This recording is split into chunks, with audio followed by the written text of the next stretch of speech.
See what I'm talking about? She ain't using the mic, she ain't sitting down. No. Who's gonna get your podium? You want the podium? No. She don't want none of that. All right. Hey y'all. Hey. How y'all doing? So listen, I want to thank the organizers of this event for even thinking enough of me to invite me. And since we're talking about family, I can't even start to talk about anything until I talk about my new family. So I want to give it up to the greater women of the illustrious Sigma Gamma Rho sorority.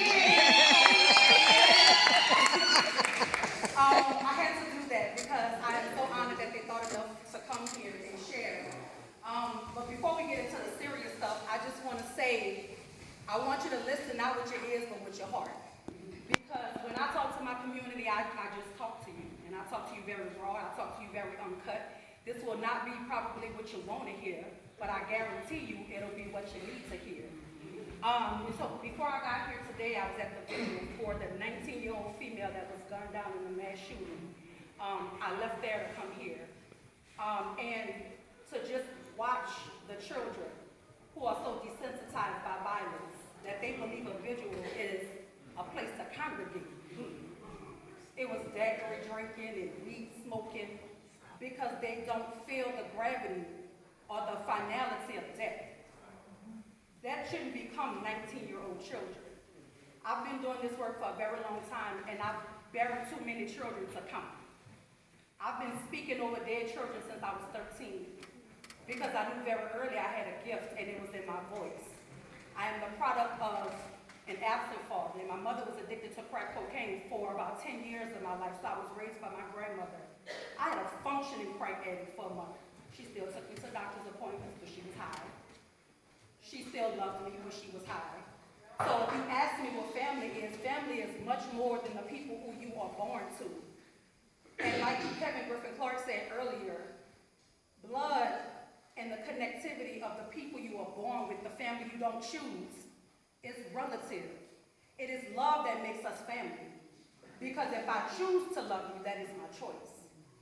I didn't choose my mother, I did not choose my father, God did that for me.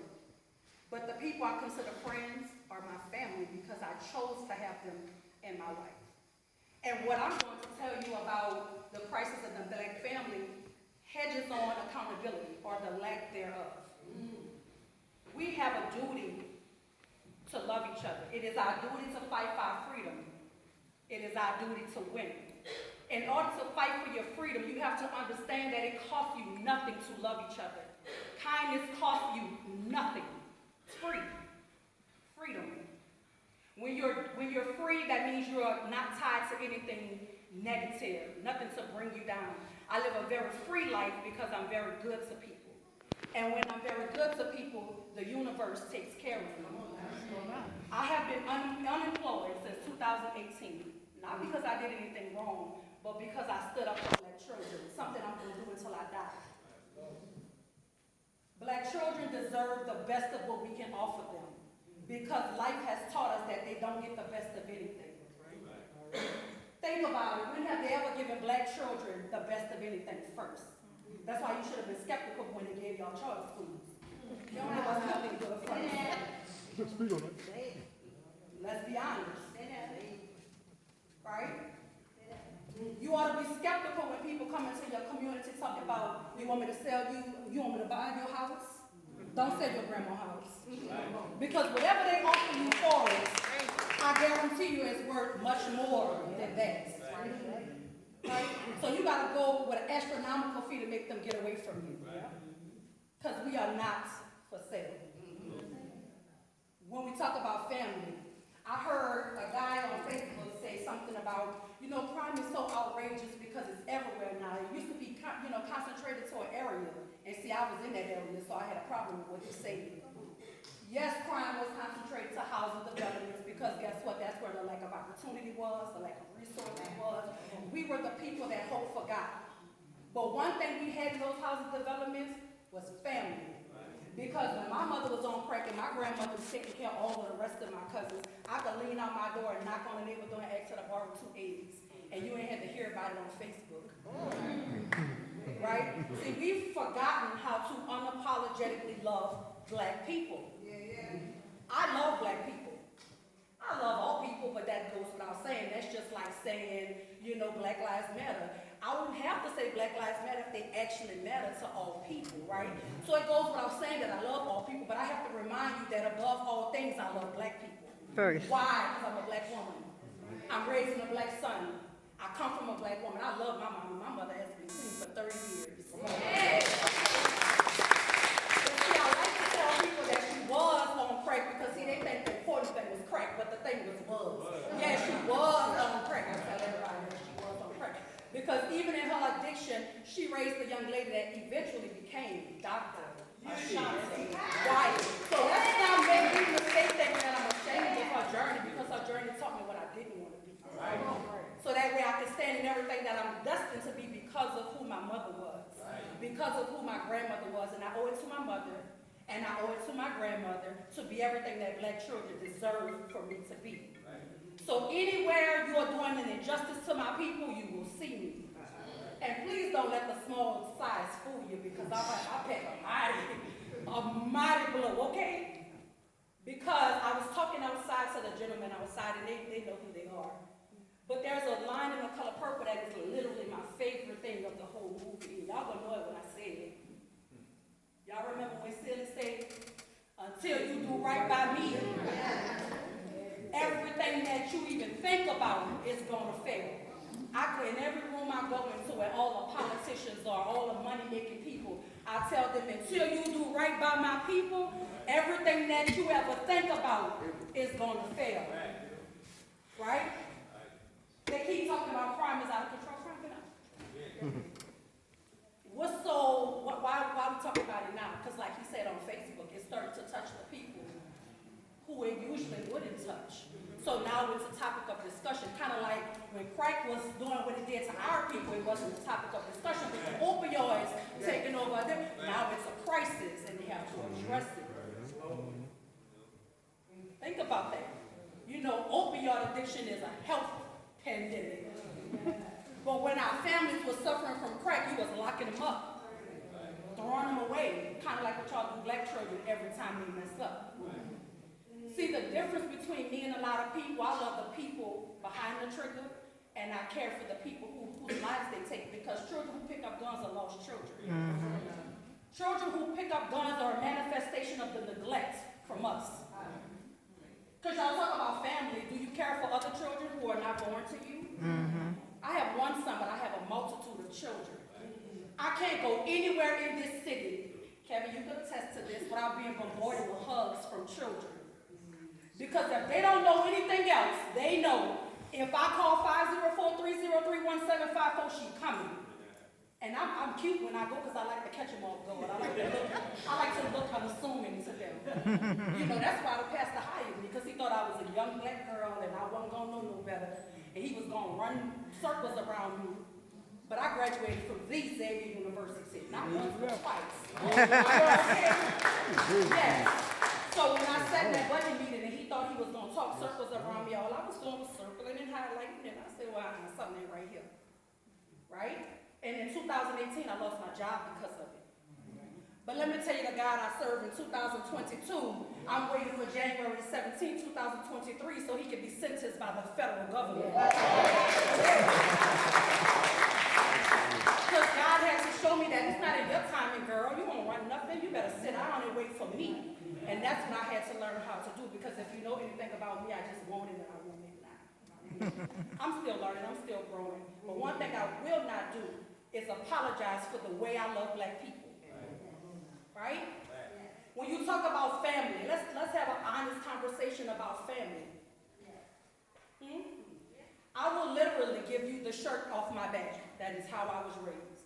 Because I know that the God I serve don't give me another shirt. You understand what I'm saying? You following me? So it doesn't mean nothing to share. Whatever I have, you can have it. And I tell anybody I'm a much better ally than I am before. Because when I fight, what I told you, it's our duty to fight for our freedom. And it's our duty to win. I'm going to win. Might not be 2018, 2019, 2000, but in 2022 I won. Let the church say amen. I'm going to win. Because I knew I had righteousness on my side. I did the right thing. It hurt me to do it. It crippled crippled me in my profession. It crippled me financially. But I knew I was doing it for the right reason. So I went from working for somebody to running my own consulting firm with my name on it. I'm the only person who can fire me. Huh? So when you talk about family, you have to understand that our children right now, I think I have this phrase I always say, I call it cultural genocide, because that's what the kids are doing. They're killing everything culturally beautiful about each other. And I heard, I think it was Mama Vera earlier say, you know, if you can look at me and see a reflection of yourself, you'll be less hesitant to pull that gun, pull the trigger, right? I say that everywhere I go, every vigil I ever spoke at, I tell them, we have to teach these children to love each other. But how could you teach people to love each other when you don't love each other? Y'all are not being exemplars of what we want our kids to be. Look at what is happening in our city. We have our city council fighting our mayor in public, and our kids are watching. So who are you to tell them to stop fighting? Right? You have to be the change that you want to see. I'm not perfect by no means. I make a lot of mistakes, but in my mistakes, I understand that I'm learning. And the goal is the next time I do it to do it better than I did it the last time, because I messed up the last time and I want to do better this time. Right? So when you talk about family, I've never felt family or community like I felt in the William J. Fisher Housing Development. That is where I was born. That is where I was raised. That is where I learned how to use my voice. That is where I learned that I matter. The children don't believe they matter. The children don't feel loved. The children don't feel valued, and that is our problem. It's not just their parents' problem, it is our problem. Because when they go out into the world, they're going out into the world with your children too. So if you care not for the lost children, your kids are going to be lost too. Because I can guarantee you the mothers of those children who allowed their children to go to that party at that Airbnb never for once thought, this is what was going to happen because my kid is good. You know, my kid is good grades. He plays on a football team. Surely he's not going to be shot down at a party. But what the mother forgot is the lost children are also at the party. So until you actually think about all of these children belonging to us, we're going to keep making these mistakes and thinking, as long as it's not my child, as long as it's not my house, as long as it's not my block. Because guess what? They come in. Remember they used to be busting windows in certain communities, robbing in certain communities? Now the people nervous because it's everywhere. But I go out on the limb and say if you cared when it was happening in that project, it probably wouldn't. All right. All right. That's why they don't like talking to me, because see, I want to tell them the truth. You want to hear from somebody that want to tell you what you want to hear, don't talk to me. You understand what I'm saying? My grandmother is Wyatt. She passed away before I could finish my dissertation, but I honored her by dedicating my dissertation to her. Because even when I graduated the second time, she had dementia, Alzheimer's. She didn't know. She was just there. But it was every sacrifice she ever made that's helped make me who I am. I didn't become Dr. Wyatt by mistake, by accident, by happenstance. I became Dr. Wyatt because of the village that raised me. You know, we have different kind of street people these days. Because the street people, I remember helped pay for my books at Alabama State University. You know, the street people, I remember wouldn't let you sell drugs close to the school. You know, the street people, they opened the doors for the elders. They made sure the elders had food and water. Because back then, they were selling drugs to survive, right? That's what they were doing, whether you like it or not. Whether you want to accept it or not. But we have something different is happening culturally with our children. But you know, they like you to believe that the kids are making guns. And they low-income housing. And their mama's working at Winn-Dixie. They would like you to think they're making the guns, because nobody don't want to address how the guns keep making it into the guns. I'm talking about assault rifle guns that's made for military. Nobody's talking about that. But all they want to talk about is the kids shooting the guns, the way they're coming from. All they want to talk about is the kids busting the window, but where they bringing them to. Where they bringing these stolen cars to. All right. Huh? Somebody making a lot of money off of the neglect of our children. Let me give y'all a correlation in your mind. We have 277 murders. We're outpacing 1996, which was one of the deadliest years in New Orleans history. But ask yourself, how is it that we have far less people in far more resources, far more money, but the murder rate is skyrocketing. And then the correlation is the schools. They have a lot more money, a lot less children, and 72% of them can't read. Oh my God is right. But God helps those who help themselves. Because see, we know y'all keep calling on God and thinking He's going to fix it, but He needs you to help Him fix it. Because faith without works, I don't think it is. Right? So that's the correlation. You can't tell me that the miseducation of children is not parallel to the crime rate that we're seeing right now. Everywhere I go, they ask me, so Dr. Wyatt, what you think? I think you should fix education. And see, I don't say that with an opinion. I say that in my professional, you know, when you say doctor, they just come, yeah. This little black girl is a doctor, and I say it. If you want to fix crime, start with the schools. Because a miseducated child is a lost child. People picking up the guns are lost children. Come on now, 1 + 1 is always 2, unless they playing with the data. You know they like to do that. Huh? Stop me when I start telling lies. So the crisis in the black family is not the family, right? Because family is what you make it. You don't have to just rely on your mom and your daddy, your aunties and your uncles. Black people have always had community. The degradation of the village is when it's the crisis in the black family right now. Because right now, I can't even tell your child to pull his pants up without you wanting to fight with him. But you see, if I tell your son to pull his pants up and you won't fight me, you're going to be in for a fight. So you might as well just tell him to pull his pants up like I said. So that's what we have to start doing. Stop being scared of each other. Because there is love and correction. Yes. There is love and correction. I'm not correcting you because I want to just put you on blast. I'm correcting you so the next person won't, so the judge won't, so the DA won't, so the judicial system won't. I'm correcting you so the graveyard won't. That's what I'm doing. Because the streets can't have my boy. You understand what I'm saying? So if it takes 10 of y'all to tell him what he's doing is wrong, then tell him. Because all I'm going to do is come behind you and echo it.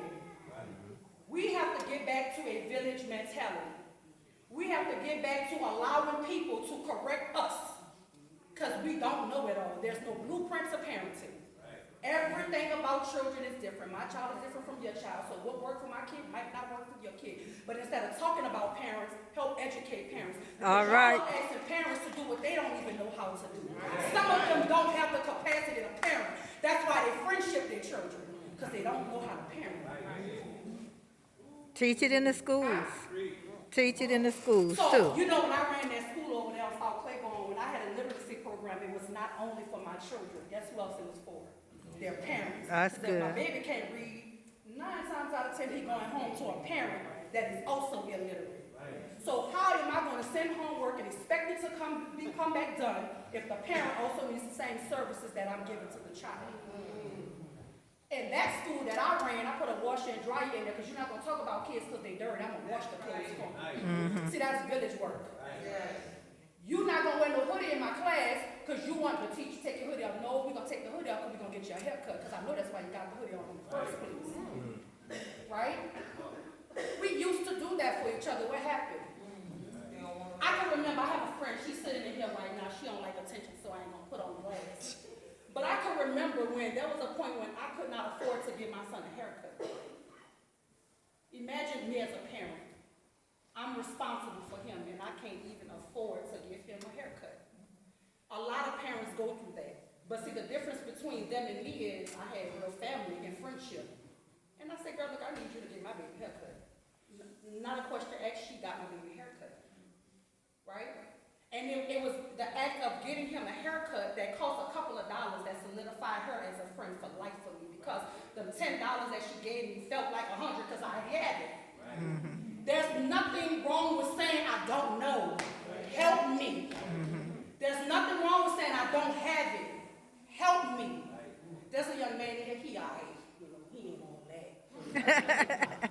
You know, but every time there is a need, he is there. And it's nothing other than family. We not bonded by blood. My mom ain't his mama, my dad ain't his dad.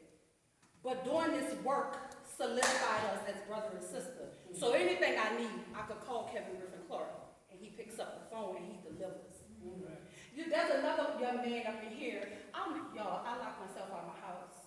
This is the second time I've done it. I'm so saying I gotta take ginkgo biloba or something because I think I don't know, but I locked myself outside.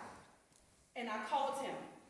He's doc, whatever you need, I got it, I'm gonna take care of it. That's village. We have to get back to that. We have to stop acting like we're all self-sufficient because we're not. We don't have all of the answers. I don't know it all, but you see the little that I do know, I know it, and can't nobody take it from me. So my job as Dr. Ashonta Wyatt, the educator, is to educate my community, and I do so all the time, for free. There is no cost to give you what God allowed me to have, because he didn't make me Dr. Wyatt for me, he made me Dr. Wyatt for my community.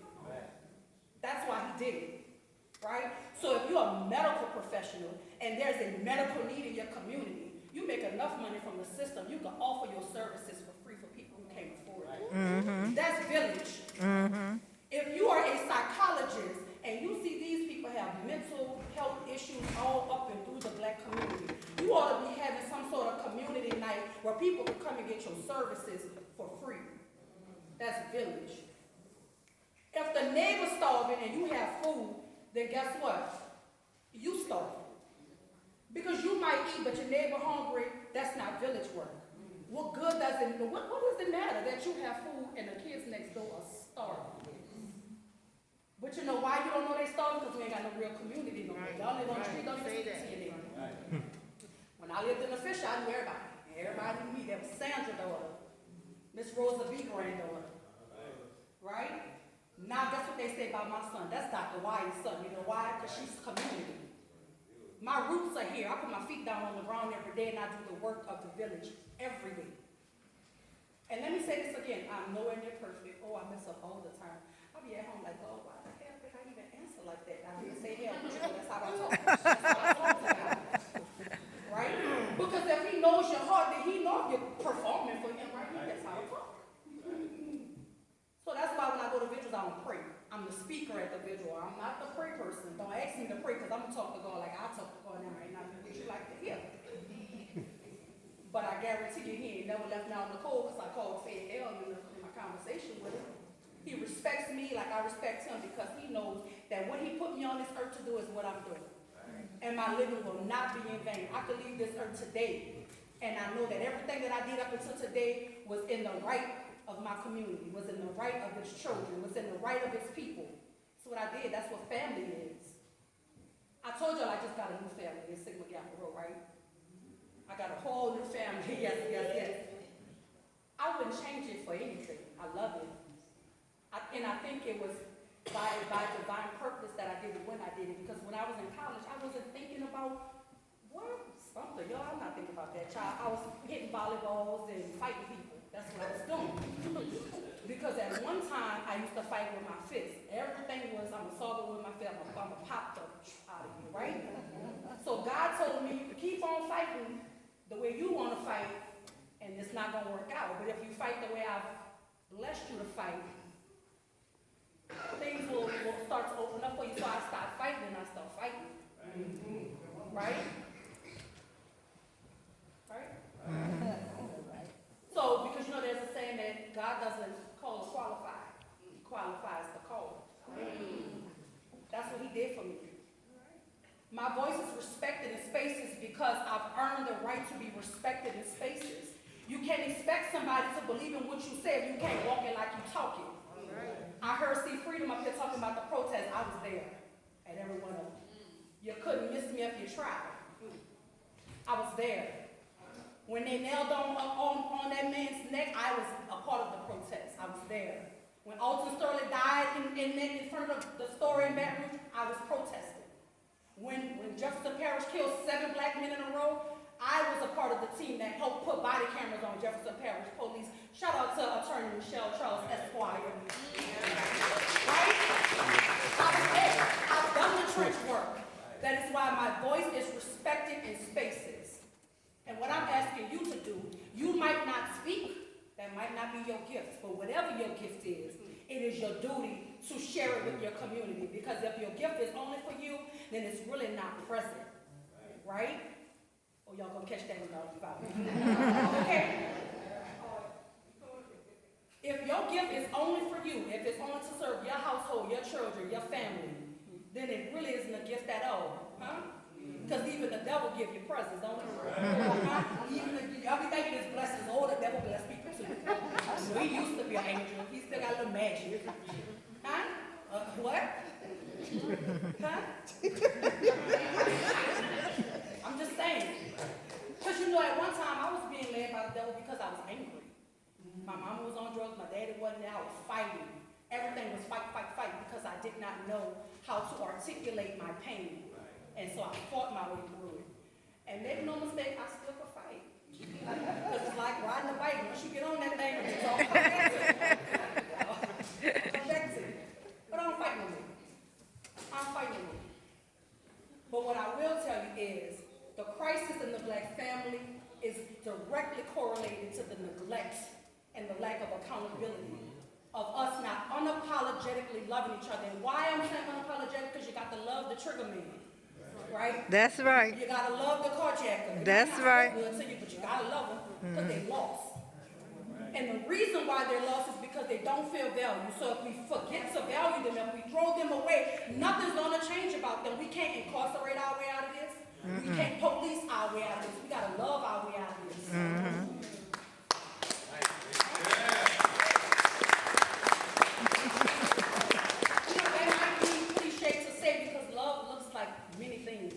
Doesn't it? That girl say, put your money where your melanin is. Well, I'm going to tell you, put your love where your melanin is. That's right. Black people ought to love black people and don't have to give no thesis statement about why you love black people just because I do. I don't owe you nothing to love my people.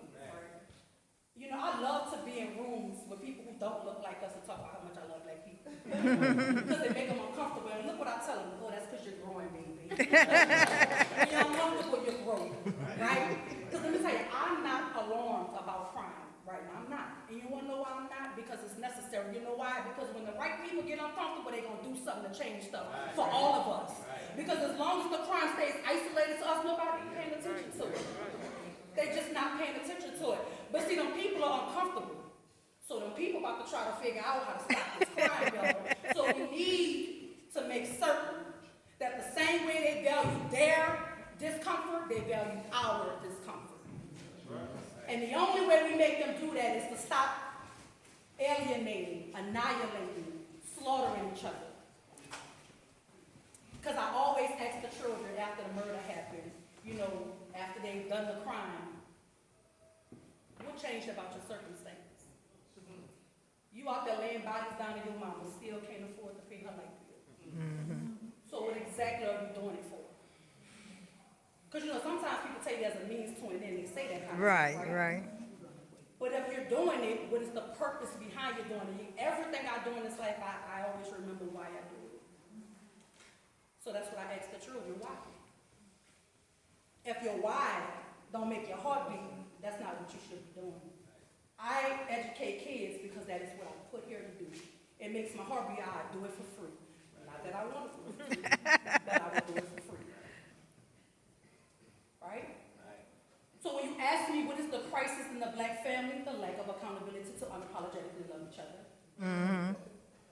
I believe We're it. complicit. We're complicit, and I say you're complicit because you know the murders are going on, but you don't care because it ain't at your door yet.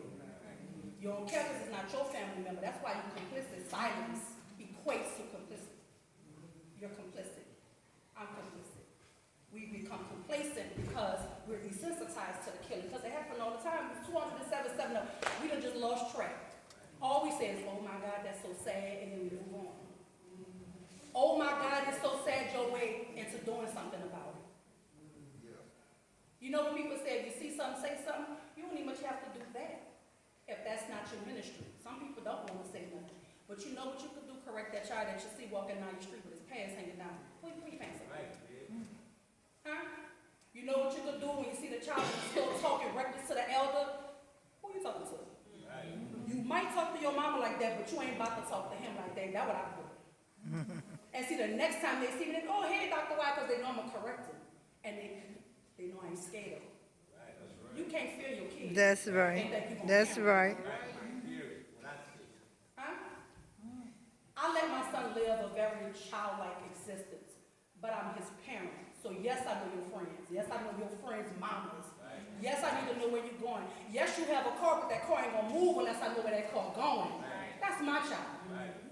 And the day I could no longer ask you questions and get a quick response, oh, you better not just get way too long. If I text you, you better text me back quick. I'm gonna think something wrong. He's conditioned to respond to me because he knows if you can't respond to me, I'm gonna come get you. You ain't gonna like when I have to come get you. Give me the keys, baby. Now you passenger side riding again because I can't trust you with your vehicle because you're not answering your phone, you're not telling me where you at. That's parenting. You know what friendship look like? We share wings at Buffalo Wild Wings. That's about the extent of our friendship. I'm with mama, baby. And what I'm gonna ask of the men in this community, it's time for you to take your place.